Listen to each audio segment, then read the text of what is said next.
Olá, queridas irmãs, queridos amigos. O programa O Espírito da Letra, com mais um capítulo do livro Nosso Lar, porque a finalidade do nosso programa, como você sabe, é analisar a obra de André Luiz e extrair de cada capítulo aquilo que André Luiz ensinou e aquilo que ele não pôde dizer com clareza, que não ficou muito bem assim explicitado nas palavras que compõem as frases, mas que André Luiz coloca, insinua, fala por detrás da letra. Por isso que o nosso programa tem essa finalidade. Você sabe, nós já falamos disso.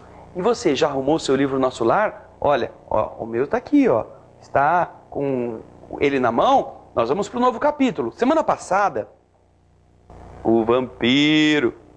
Na semana passada, nós falamos sobre essa questão. E você pôde ver que se tratava de um espírito, uma mulher que havia, durante a sua vida física, sido uma profissional da ginecologia. Graças à sua conduta, assassinava as crianças para resolver problemas de pessoas que tinham dinheiro, mas não queriam ter os filhos. Ou porque eram filhos de amantes, ou porque eram filhos que não eram convenientes existirem na vida delas. E essa mulher se apresenta pedindo ajuda lá nas cancelas que delimitam o acesso aos campos de cultura do Ministério da Regeneração. Então André Luiz vai e volta com Narcisa em busca do vigilante-chefe, o Paulo, e assim nós aprendemos qual é a característica do vampiro, porque em cada mancha negra que havia ao redor daquela entidade, o vigilante divisava, ele identificava a fisionomia de uma criança inocente assassinada ao nascer por aquela mulher. E nós vimos que ela estava fazendo de conta que ela era coitadinha. Bom, o capítulo passou, nós vamos para frente. O capítulo seguinte. André se maravilha com aquele grande parque, aquele campo de cultura que para ele é novidade. Saiu das câmaras onde ele estava trabalhando e foi com Narcisa, caminhando mais de 1 quilômetro até chegar na cancela, foi observando o vento, foi observando o arvoredo, e então ele fica encantado. E Narcisa, entendendo a novidade para aquele seu pupilo, para aquele rapaz que estava começando o trabalho naquele dia mesmo, ele está fazendo hora extra já, porque há esse excesso de trabalho e falta de trabalhador. Então Narcisa começa a explicar o que são aquelas plantações, aquele arvoredo. E ela, então, você vai acompanhar no texto, diz Narcisa: no grande parque não há somente caminhos para o umbral ou apenas cultura de vegetação destinada aos sucos alimentícios. A ministra veneranda criou para nós excelentes processos educativos. Então, você já observa que essa realidade é algo interessante, porque nós vamos ver que os planos que a ministra veneranda tem para todos em nosso lar têm a finalidade de educar. Essa finalidade de educação faz com que todos os que estão ali passem para a visualização dos ensinamentos. Você vai ver na sequência o que a Narcisa continua dizendo. A ministra veneranda criou planos excelentes para os nossos processos educativos. Então, observando a minha curiosidade sadia, ela continuou esclarecendo. Trata-se dos salões verdes para serviço de educação. Entre as grandes fileiras das árvores, há recintos de maravilhoso contorno para as conferências dos ministros da regeneração. Outros para ministros visitantes e estudiosos em geral. Reservando-se, porém, um deles de assinalada beleza para as conversações do governador, quando ele se digna vir até nós. Periodicamente, as árvores eretas se cobrem de flores, dando ideia de pequenas torres coloridas, cheias de encantos naturais. Temos assim, diz Narcisa, no céu o teto acolhedor com as bênçãos do sol e das estrelas distantes. É interessante, não é? Há um contorno lindo que ali se enfeita periodicamente de árvores e flores. Devem ser prodigiosos, diz André Luiz, esses palácios da natureza. Sem dúvida, prosseguiu ela dizendo, o projeto da ministra despertou, segundo me informaram, aplausos francos em toda a colônia. Soube que tal se dera há mais ou menos 40 anos. Iniciou-se, diz Narcisa, uma campanha do Salão Natural. Todos os ministérios pediram cooperação, inclusive o mais elevado deles, o Ministério da União Divina, que solicitou a ajuda de Veneranda na organização de salões como este, no Bosque das Águas. E então foram aparecendo deliciosos recantos em toda parte. Os mais interessantes, todavia, segundo Narcisa diz, eram aqueles que se instituíram nas escolas. Variam nas formas e dimensões. Nos parques de educação do esclarecimento, do Ministério do Esclarecimento, a ministra Veneranda instalou verdadeiro castelo de vegetação em forma de estrela. Em forma de estrela. No próximo bloco, você vai ver como é este castelo. O Projeto Imagem apresenta para nós o livro Nosso Lar em imagens. E você verá uma delas tratando deste castelo nos campos de educação no Ministério do Esclarecimento em forma de estrela. Curioso, não é? Curioso, não é? Eu também. Então fique aí. Na volta, nós já começaremos mostrando o castelo em forma de estrela para você. Ok? Tudo isto você poderá entender melhor no capítulo 32, como a beleza do mundo espiritual se apresenta para a nossa realidade do entendimento das lições de André Luiz. Fique conosco.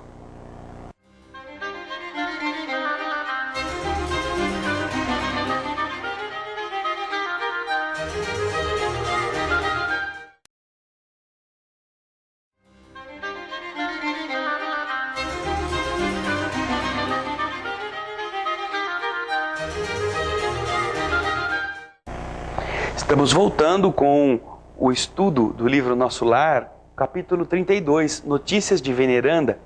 Você vai ver agora aquilo que estávamos falando no bloco anterior, um castelo de vegetação em forma de estrela. É uma das salas que a ministra Veneranda construiu para educar todas as almas que estavam em busca de conhecimentos. Esse castelo de vegetação, ela vai explicar, Narcisa vai explicar logo a seguir, ele era um complexo que abrigava salas de aula com instrutores que podiam dar aulas simultaneamente para 5 turmas diferentes. Você vai acompanhar o texto do capítulo enquanto você vai vendo as imagens também. Diz Narcisa, nos parques de educação do Ministério do Esclarecimento, instalou a ministra um verdadeiro castelo de vegetação em forma de estrela, dentro do qual se abrigam 5 numerosas classes de aprendizado e 5 instrutores diferentes. No centro funciona enorme aparelho destinado a demonstrações pela imagem, à maneira do cinema da Terra, com o qual é possível levar a efeito 5 projeções variadas ao mesmo tempo.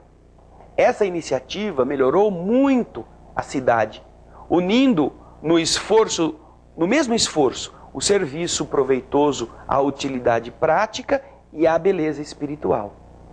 Então, ela parou um pouquinho, diz André, não é? Aí eu, curioso, perguntei, mas e como é que fica o mobiliário dos salões? Como é que é as cadeiras, como nos grandes recintos da Terra? Narcisa então sorriu pela curiosidade do André e disse, não é bem daquele jeito. Você lembra, não é? Você lembra, não é? Quando você ia no cinema, antigamente, aquelas cadeironas que levantavam e baixavam o assento, feitas de madeira. Agora não, agora já são cadeiras mais estofadas. Em alguns cinemas, inclusive, aqueles movimentos da cadeira, né? Você vai junto acompanhando, se é uma corrida, a cadeira se move para você ter as emoções. Narcisa diz para ele, olha André, não é bem desse jeito, há uma diferença.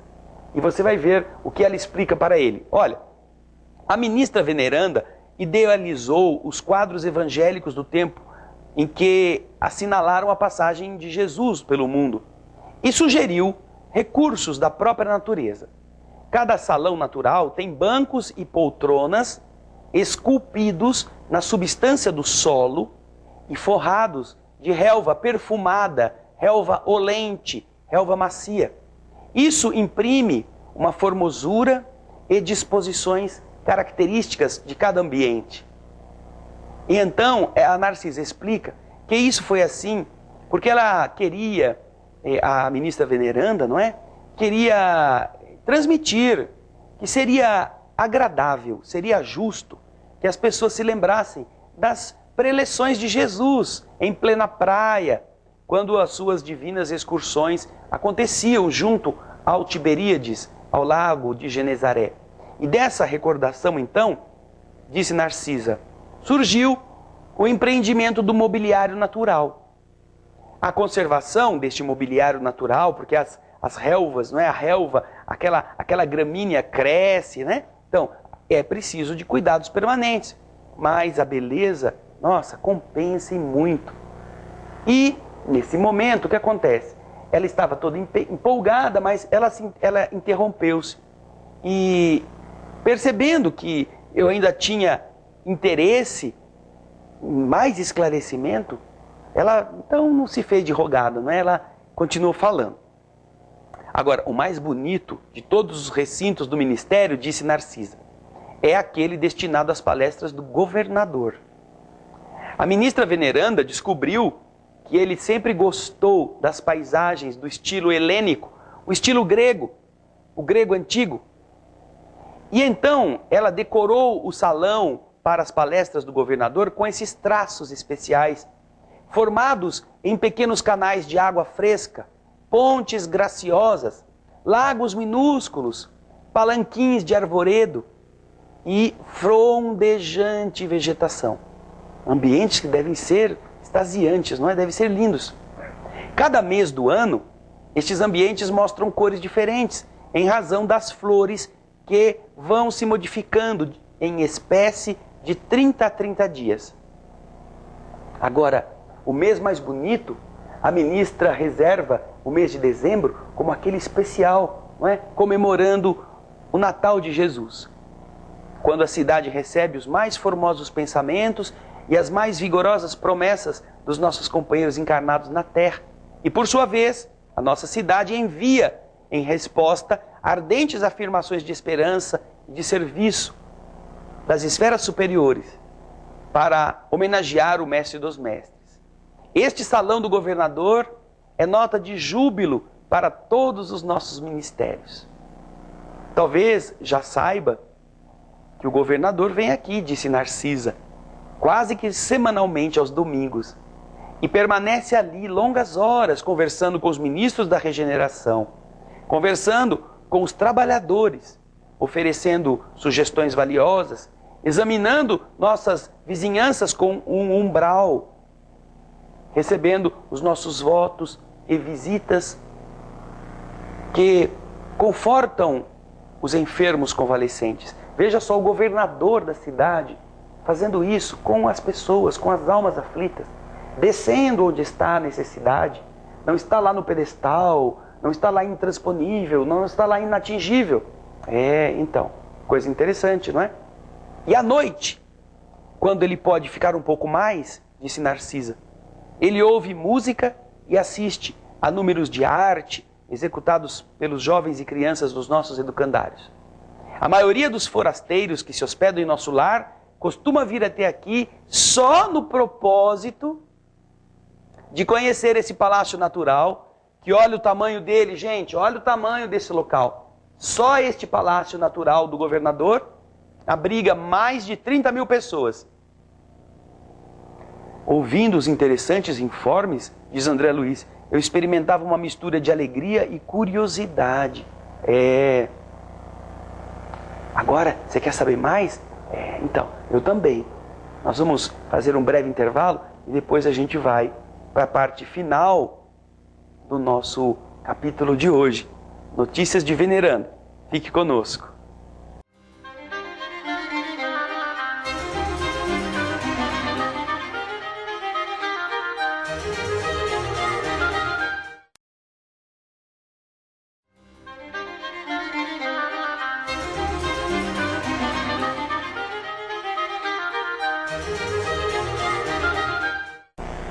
Estamos de volta com o programa O Espírito da Letra, analisando a obra de André Luiz, o livro Nosso Lar. O capítulo 32 fala sobre as notícias de Veneranda. Nós vimos até agora os salões de congressos da natureza, salões naturais, esculpidos com o caráter e a sensibilidade dessa mulher. Narcisa então está dizendo que ela é uma das criaturas mais importantes da cidade Nosso Lar.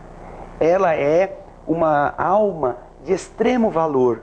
E então André Luiz fica curioso em saber mais notícias sobre ela especificamente.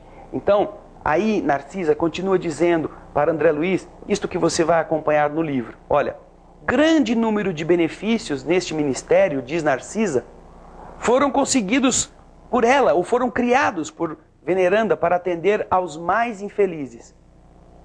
A sua tradição de trabalho em Nosso Lar é considerada pela governadoria como das mais dignas.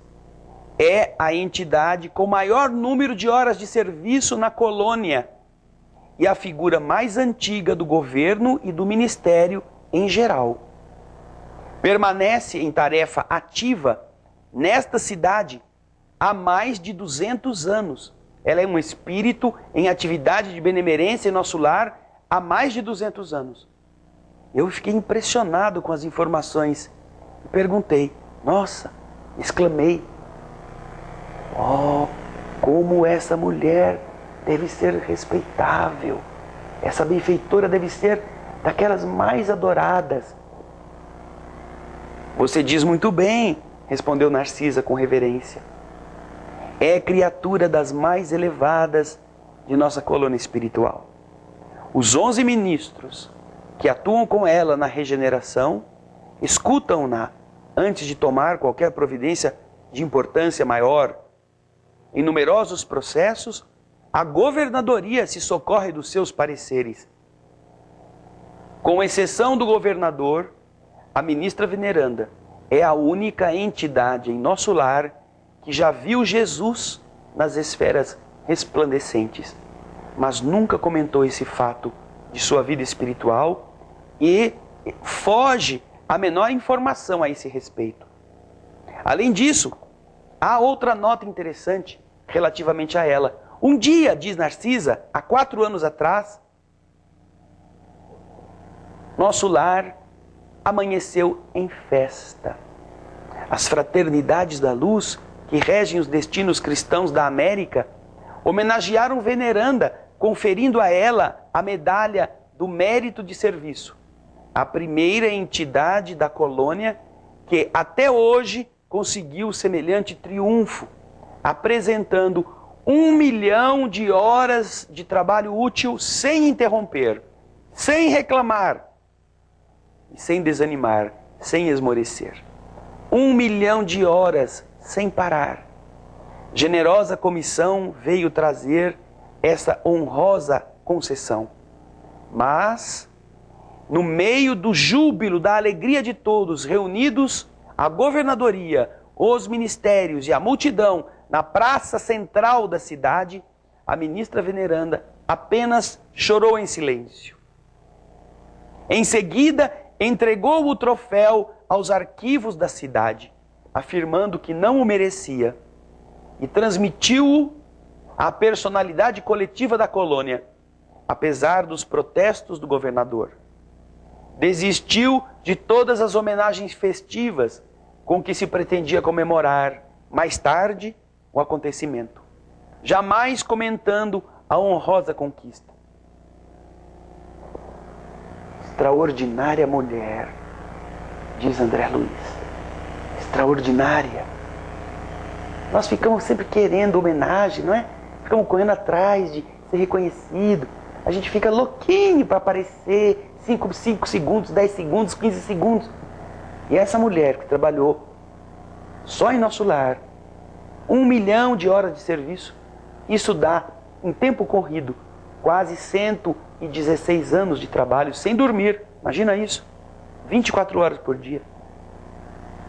Extraordinária mulher. Por que ela não vai para as esferas mais elevadas? Perguntou André Luiz.